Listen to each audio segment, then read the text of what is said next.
Hello, and welcome to another edition of History After Hours. My name is Kevin Pumphrey, and with me, like normal, is Mr. Ron Franklin, two history teachers rambling on about whatever is on our mind, or politics, or whatever. This is April the 11th, 2018, and in this podcast, we're going to call this our speculation podcast, because we don't really have any final solution for what we talk about. So in the last couple days, there's been a lot of news as far as Trump's lawyer's office being raided by the FBI, or Paul Ryan saying that he is not going to run again and he's not going to run as president. He's just retiring from politics, which was big news today. And Trump threatens Russia with bombing Syria, and Russian threatens America. So this is a crazy podcast because we don't know how this is going to turn out, but it is interesting nonetheless. And then, of course, at the end of the podcast, we're going to debate the legacy of JFK. Was he a good president? You probably think so, but let's really look at what he did while he was in office, and then we'll discuss that at the end. So find us on Facebook, SoundCloud, Twitter, YouTube, History After Hours, and I hope you enjoy the podcast.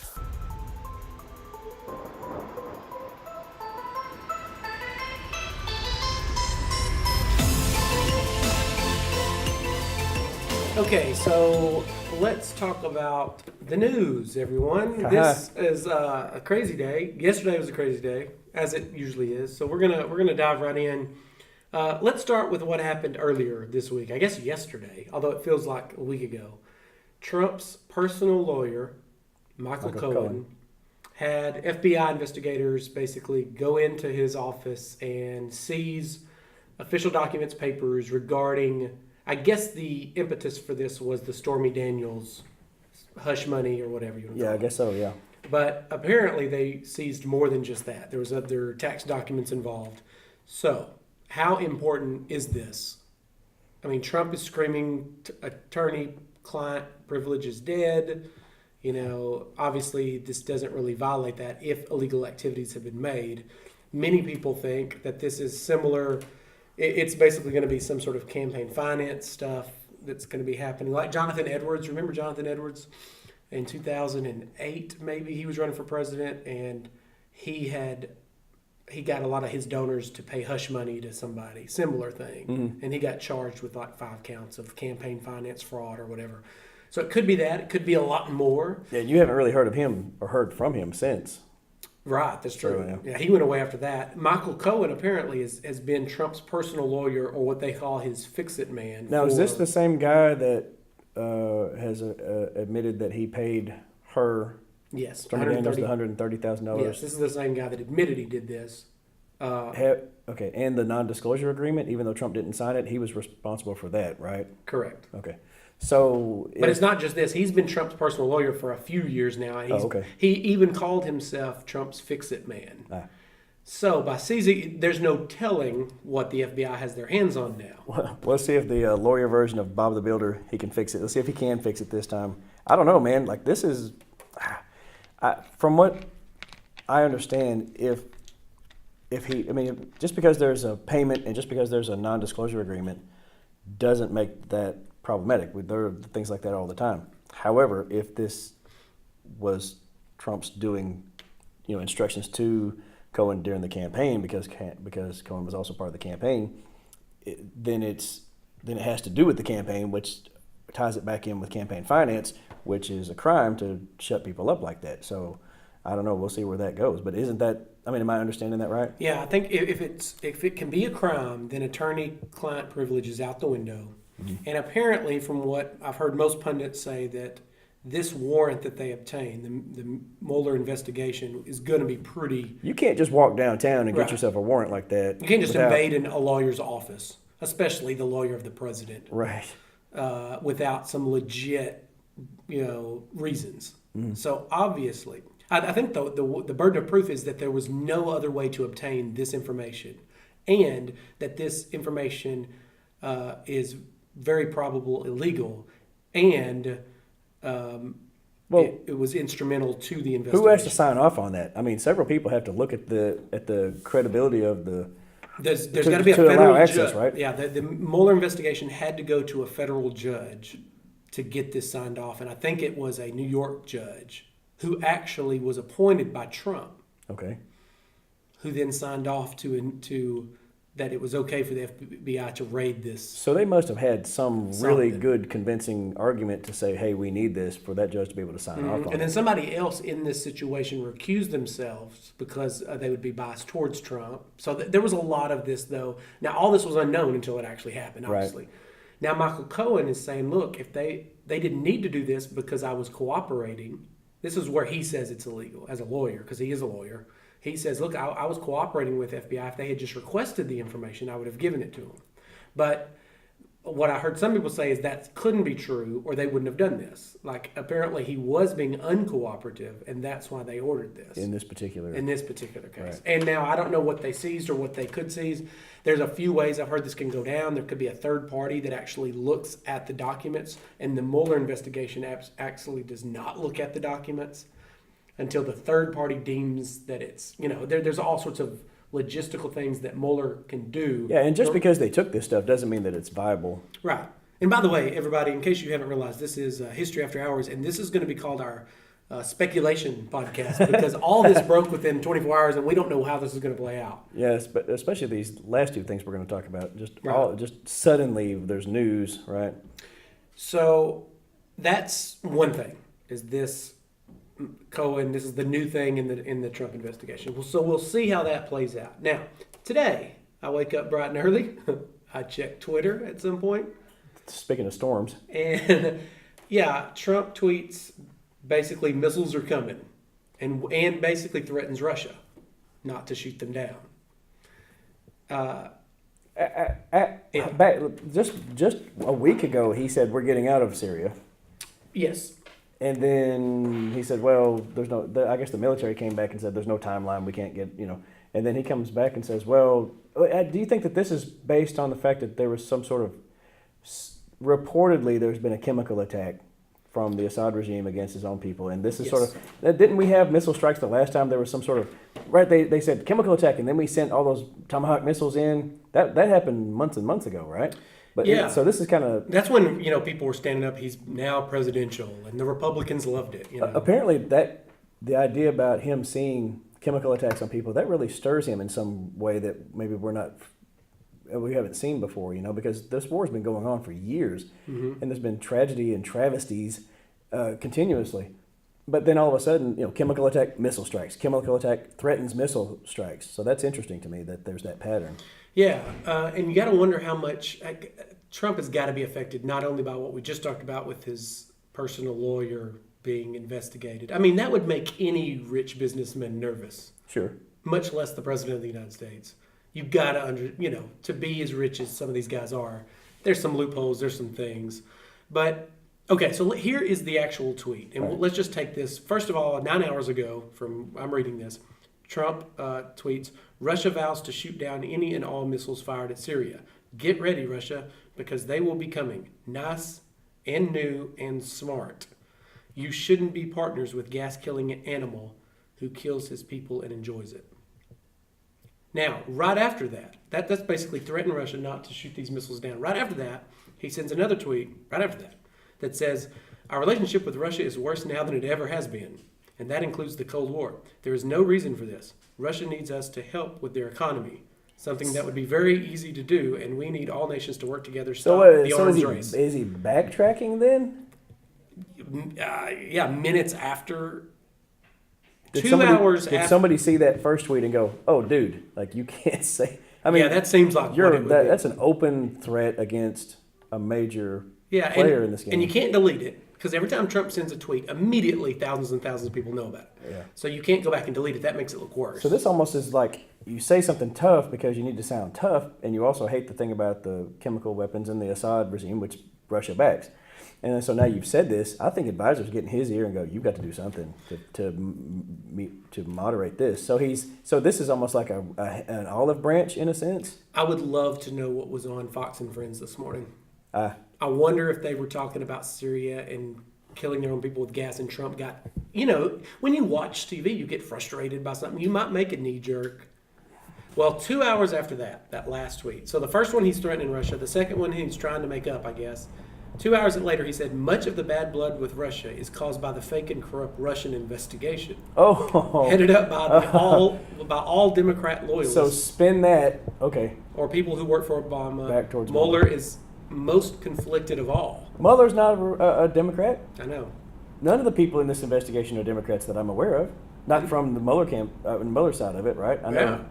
That's He's funny. a lifelong Republican. Mueller's most conflicted of all, except Rosenstein, who signed FISA and Comey letter. Yeah. No collusion, so they go crazy. Rosenstein's fixing to lose his job. Yeah. It's, what a weird time we live in. Yeah. Okay. Did you see the Russian response to the initial tweet? No, I didn't Okay. see So it. one of the ambassadors, and I don't know which one it was, and I saw this. I think it was a response on Facebook, as a matter of fact. Believe it or not, Russia using Facebook. But anyway, basically saying that if we try to shoot in missiles, that not only will they take down the missiles, but they'll also take down or attack where the missiles were launched from. That's disturbing. Where would we launch? We launch them from aircraft carriers, correct? From battleships and I guess destroyers. I don't know the classification of the Might ships, have to but yeah, look so it up. ships out in the Oh my goodness. where Red Sea, I guess. Yeah. Is this just bluster? Is this I don't know, Trump not- saying something and somebody saying something? And I mean, not considering the fact that we slammed about 50 of those missiles into them several months ago. I don't think it's bluster, but yeah. they said that Trump tweeted this well before there was any decision made about Syria. Right, So he did this. Nobody knew this He was jumped coming. over his advisors. Apparently, they didn't know that he was going to say this. He just said it. But now here's my thing: and I think we talked about this a while ago, if you say you're going to send missiles ahead of time and you're going to send missiles, that prepares them for an attack, which is a weird thing because he called out Obama, "Don't show your hand," But now on the other hand, if you say you're going to send missiles and you don't send missiles, what kind of signal does that send? I know. Well, Republicans right now are worried he's now not going to bomb. That this was just a ploy. Do you kind of have to do something now that you said it? And don't the Russians now have to kind of respond since they said it? Or do we all just go back to shaking hands and go, well, it's kind of a weird situation? I think we do what we always do. We just move on to the next crazy thing. Because I think maybe. there's no president that I can think of in history that would say this ever, first of all. But secondly, say we're going to attack a country before we do it and don't do it or whatever. But Trump is the kind of guy that could do this. And he literally could move on tomorrow to something crazier or something different. I don't know, and we man. all forget. Remember the investigation of the millions that voted illegally? Yeah, he brought that back up the other day, just out of the blue. It's just one thing to another. And like we just, I don't know. You know, He bounces. I wonder, it's almost like he has, moments of clarity and then fits of indecision. I don't know. It's a strange duality that he has because he can act like an adult. He can be diplomatic. He can be presidential. But then at other times, he's like a freaking toddler, just off the wall, I don't know. and maybe all this is all designed and he's a genius, as people claim. We'll see, I guess. All right, so what about the Paul Ryan news? Yeah, And do you think last thing for politics, let's talk about Paul Ryan deciding not to run. Do you think that his tweet this morning about not running again I'm not running for re-election, I'm out, I'm retiring at the end of this year, he's going to be out of politics completely apparently, but that came after the Trump nonsense today. Do you think that had anything to do with that timing, or do you think it's completely separate? Somebody I read somewhere had been saying that for the last several months, Ryan had been talking to people saying he's not going to be around for much longer. Now remember, if you go back to 2015, he didn't really want to be Speaker of the House. Right. He was the only one that could get the majority vote. Right. So eventually he just kind of did what he thought he felt obligated to do it. And then, of course, we know that Paul Ryan has occasionally bowed down to Trump over and over. Is this fear of a backlash at the polls in November, or is this basically just giving in to Trump's new version of swampism and saying, you know what, fine, have it? I mean, really, is he trying to distance himself from Trump, or is it just is he just knuckling under and going, well, I got to get out because I can't function in this environment? I mean, I don't know. I can't imagine what Paul Ryan has witnessed and even just working in the White House ever since the last 15 months or The whatever. excuse was that he wants to spend more time with his kids. And that's what everybody's excuse is. Well, I know, but it sounds nice, but it doesn't make sense in this particular context because you've been this dude for so long. You're going to give up you're going to give up not just the speakership, but your actual congressional seat. No, I know, yeah. Everybody that doesn't run, like you just all of a sudden realize that this takes time away from your family. That's what you say. If you're a politician and you decide you're going to surprise everybody by not running again, you say, I need to spend more time with my family. All right, here's a twist. But that's not. What if this is a ploy to get himself out of this sinking ship before it all goes down? Maybe he knows something. And he burns in November. Or, well, I mean, along with that, maybe he comes back as a presidential bid. Look, I wasn't part of that. I got out. Well, I don't know. He's made a couple statements today that I saw just before we started this. Which one is I am not running for president. It's the last thing on my mind to run for anything. Well, yeah, but. And secondly, he believes that the Republicans will keep the House in 2018. Then why would that doesn't make sense to me? You don't in politics. You don't leave a winning team, right? You don't bail. How many, was it like 30 now, Republicans that are not seeking re-election? It's the most in history. This is something else is going on. You can say whatever you want to about Trump or the White House or whatever, but one thing that should be clear, that it's chaotic. It's never been this way. He's firing. Is it that people don't want to be a part of that chaos? To me, it would make more sense to stand and fight the chaos. If you're really, truly in this for the reasons you claim to get in, stand against this and be a part of the solution. Don't just bail. Like, what the hell? I know. And a lot of people have done that and taken criticism. A lot of people have said, I'm not running again. Then they would attack Trump. But that doesn't make sense because you're about to give up your seat. I don't know. It's interesting to, Comey's book comes out next week. Yeah. And, Comey sent that tweet. President Trump had said something negative about him, and he said, we're going to let the public decide who's honorable and who's not. Mm-hmm. Well, that comes out next week. This is, listen, and there's actually some positions that conservatives in Trump takes that I definitely agree with. But this whole thing could come crumbling down. I mean, especially with this against Russia. That's scary. Well, yeah. I mean, we have real.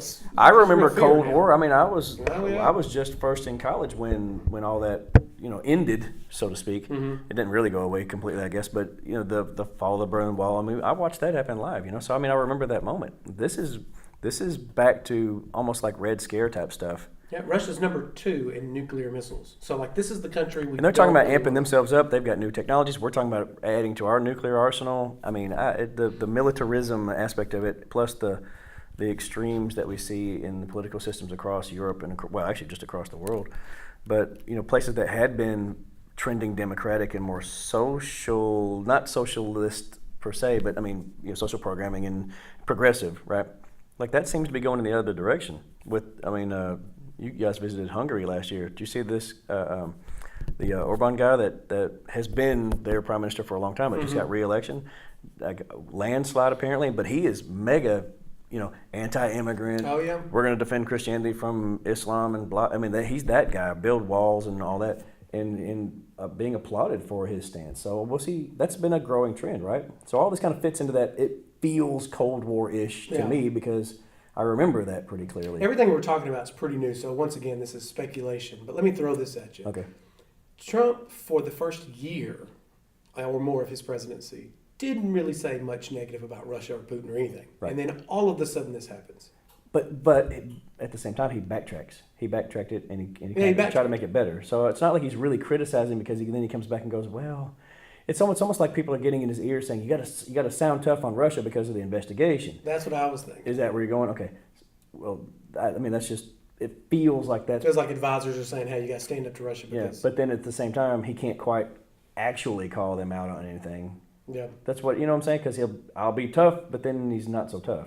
Yeah. Or there's like a loophole mentality in this. Yes, well, this. Well, how about, this thing? No, I like them, but I don't like them. And they're okay, and we got business, and we can't do business. And our trade is good, but our trade is bad. And, I mean, it's weird round and round. He's talking out both sides of his mouth almost simultaneously. Right. It's weird. Take a stand on something.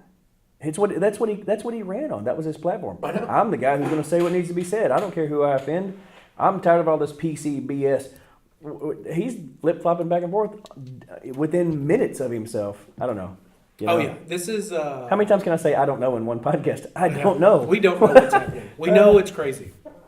There's been nothing. I mean, Trump supporters obviously are screaming, "Hey, 15 months, no one's discovered anything. This is nothing but a hoax." I get that, but yet we are discovering things. There are people going down for, and there are Russian people collusion. collaborating. And there are people, yeah. I mean, Cooperation, plea deals. I mean, it's happening. And so it took where does that go? It took a long time for Watergate to come out. Right. All along, Nixon was denying. Do you think he's gonna do something with FBI or DOJ that then ultimately tries to end this investigation? Is it going to be like Saturday Night Massacre sort of thing? I think so. I think at the end of the day, he's not going to go down. But that's not survivable, right? I mean, it wasn't for Nixon. I'm once again. I swore I would never say never with Trump when he won the election. I mean, you're the U.S. guy. Don't you think that Nixon maybe could have survived Watergate if it hadn't been for? Yes, but there was, as much as I hate to say this, there was more sanity even during that time. Here's what it takes. It takes the Republicans in Congress to stand up against Trump. Right. So if he fires Mueller, which a lot of major Republicans have said that would be the straw, then do they follow through on that? Yeah. Or after November, does it matter? Right. Yeah. If Democrats take control, then it could be a whole different ballgame. If Ryan's out, he's he's popular. The idea that he's no longer going to fundraise, I would think he's no longer going to be in a driving seat to try to get legislation down the pike to say, well, look what we can stand on. I mean, this is for him to bail. And somebody I saw earlier today said, well, it's just rats leaving the ship. I don't know if it's that exactly. Maybe it is. But yeah, you know what's funny? Who's fun? You know, obviously Paul Ryan is the focus of the House, but in the Senate, McConnell. You can't just force that guy. I love watching McConnell because he's such a just a legislation guy. He is like a turtle. He pops his head up when tax cuts come along, and then he goes back down when the Russia stuff comes out. Every now and then you'll see him say "mur mur mur mur" or something. Yeah. We're going to get the economy rolling. What about Russia? And then he just scuttles away. back in the shell. Back in the shell. We'll talk about that. Yeah, it's funny. I'm not going to answer that, but I will answer this. It's funny till it's scary, until bombs are flying, and I don't know that it'll come to that, you know. But because I have grown up in a pretty protected, like if I grew up mainly in the 90s, you know, we're talking about. I don't know how though. I mean, I guess I was like in sixth grade, seventh grade sixth or seventh grade when the Cold War ended, like when the wall came down. Mm-hmm. So, you know, I've grown up my entire adult life being in a very safe United States without I'm not going to be drafted, no threat for that. Everything's up in the air now. Now it's all up in the air. It's so weird. We're not predicting doom and gloom, but you have to prepare for it because this is chaotic. That's right. Get your bunkers ready. Buy your canned soup. Stability in government is not something that we are currently enjoying, which we have. The first president that I truly sort of latched onto was Reagan. Yeah. And there was confidence and there was leadership. And you may not agree with everything the man ever did, but at the same time, there was clear vision and right. Yeah. And so it just felt different. This is the opposite of that. Well, we elected an unstable person. Everybody, I think, admits that. I saw a bumper sticker the other day that said, "You elect a clown, expect a circus." Yeah, that's exactly right. I mean, this is reality TV at its best. He has turned the White House into reality TV. This feels like a series finale. Paul Ryan's leaving. Trump's getting investigated. His lawyer's going down. They're wrapping it up. Basically, he's declaring war against Russia. God. And then he'll just be like, cut until next season. Wow. All right. Let's end on something else. All right. Yes, I'm please. teaching 1960s U.S. history. I'm actually finishing up that. Mm-hmm. Let's talk about JFK, famous president. Okay. Unfortunately for JFK, he was assassinated in Dallas in 1963. By Marilyn Monroe. Yes, by Marilyn and Oswald and Jack Ruby and that's probably incorrect. Lyndon B. Johnson. However, was he a great president? What do you think? I think that he was a great. I think he had a great vision, maybe in a plan. Was he there long enough to be considered a great president? I mean, the idea about standing firm with the Cuban Missile Crisis is a good moment. But at the same time, he kind of created that moment with the Bay of Pigs invasion. Yep. We talk about Vietnam. He assassinated the leader of South Vietnam. I say he. He ordered the assassination. Had it. Yeah, he ordered it. Right. And from that point on, we owned Vietnam. Sure. That's why we were in it from then on out. Well, we had been increasing support for the French in Vietnam since the late 40s, early 50s, and then so you've got to that Truman domino theory. We got to step up and meet that wherever it happens to be. So I don't know. Maybe I don't know that it necessarily went. I blame Johnson more for our debacle there because we were sort of advising and taking leadership roles. The assassination of Diem was not something that we should celebrate because like you said, it gave us ownership. He didn't get any major civil rights passed. No, but I think he opened the door for it, though. Or Lee Harvey Oswald opened the door for it. Well, right. The sympathy for Kennedy is one of the speculations why some of the civil rights was passed afterwards. That's interesting. The idea about technological vision and moon landings and if you create or help create NASA, help fund it at least, and then give it some direction to. Yeah, because a lot of the technologies that we enjoy today come from the scientific achievements in that program. So let's talk about that then. Okay. So the moon landing, the Apollo space mission. So Eisenhower is the president when NASA kicks off the Mercury 7, the first man into space, Alan Shepard, the first to orbit, John Glenn. Then Kennedy comes along, and he's on my top 100 of influence for one reason. He allocates $24 billion for the Apollo space program, with his moon speech and all that. Right. That was during his inaugural address, right? Yeah. Now, because of his assassination, they stepped it up and they wanted to get his vision come true because he said in the 60s we'll land on the moon. Within this decade, yeah. Right. And we did. But, I mean, he can't take credit for getting assassinated. But how much credit does he deserve for getting that finance through Congress? Because a lot of people didn't like Kennedy. They thought he was weak on communism. Obviously, he got assassinated, so a lot of people didn't like Kennedy.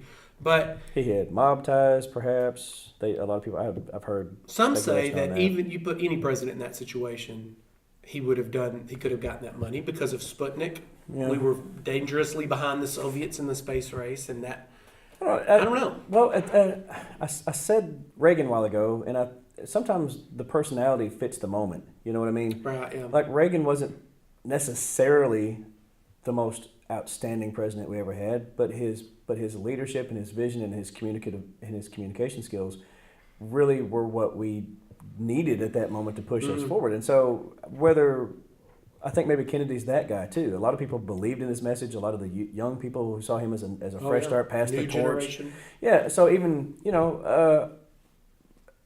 Catholic Americans. First Catholic president. Sure. That's overlooked. Yeah. So I mean, I don't know that you can say, well, he was a tremendously great president, but I think that greatness comes in various forms. It's not just about legislation passed. I think it also is about how people generally will then feel.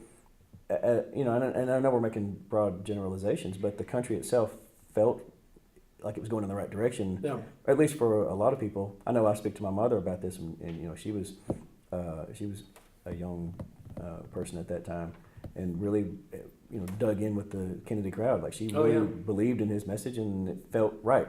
The reason I bring this up is I listened to a podcast where some historians were talking about Kennedy, and they played the whole "what if he had lived." And what they speculated was he would need Southern Democrat support to get reelected. Now, he openly, publicly said that he supported the Civil Rights Movement in '63. But what they speculated was the Democrats would have never latched on to that as a whole, because obviously Southern Democrats were not the most liberal-leaning group. Yeah, but you've got Johnson with you, and he appealed to a lot of Southern Democrats. I know. But he was a Southern Democrat, right? He's from Texas.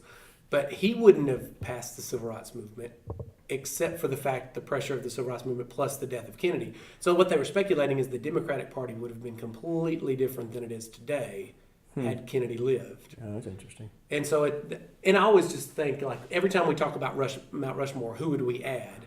You had mentioned Eisenhower. Right. I had thought FDR. But nobody ever thinks Kennedy, even though he's so famous and everybody, we admire his legacy. I wonder how much of it is his assassination. The sympathy, yeah.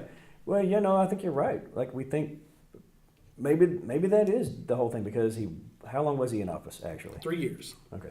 The fabled 1,000 days. Yeah, so he won the election in 60, took over in 61, assassinated in 63. Yeah, October. So, yeah.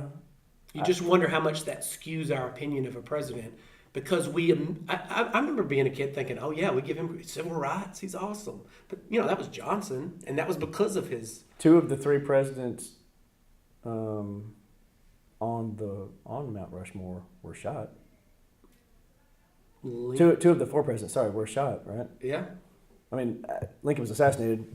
Roosevelt took a bullet. Mm-hmm. So when did they do Mount Rushmore? Do you know the date? No. No, it was probably early 20th century. Because if they had done it in the 1800s, Jackson would have probably been on there. Yeah, maybe. But they did it in about the 1930s during the Depression. That sounds right-ish. Yeah, I think about the same time they did the Hoover Dam. Okay. And it's funny how Jackson's left out. And I wonder if they already kind of knew that he was going to end up on the wrong side of history. All right, well, okay, if you are listening to this, I need help. I am redoing my top 100 people. So I don't need obvious people like Washington Einstein, people that we know are going to be. But if you can think of somebody that should be included in my wall, tweet us at History After Hours, or you can find us on Facebook or Twitter or whatever. The 100 greatest Americans, most influential. Yeah, it's based on global influence. And if there's somebody out there that I can't, because I'm going to redo it. And here's the question. Should Trump be in my top 100? And should Obama now be included in my top 100 most influential Americans? And where kind of would they be ranked? Maybe towards the end, but it's interesting to think about. What about Oprah? Exactly. What about Hillary Clinton?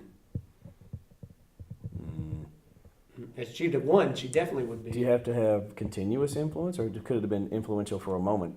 Based on overall global influence. So whatever that means. Now, this is nearly impossible to figure out. But should Trump, Obama, I think Oprah probably will make it. I think overall global influence, she's tough to beat. She's been around since early 80s.